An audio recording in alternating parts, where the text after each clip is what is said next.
farted. What else is new? We're trapped! I'm sorry. We're trapped in here! Ooh! No! With these same scissors. I'm sorry.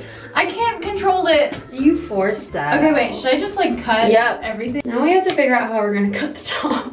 Ooh, it smells like farts in here. Kira, just stop farting. I can just, better out than in, you know? To analyze my hairstylist in case really? I ever wanted to do it at home myself. I'm getting ready for the pandemic in that way. Low key. I think I just pooped a little. And at least this is what my therapist told me like ages ago.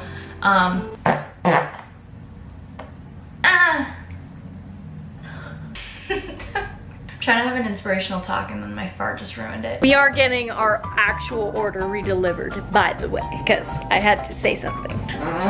Oh, Oh, Kira, you have stinky farts because we ate chickpeas. And now we're trapped in here with fajita hair and farts. it smells so.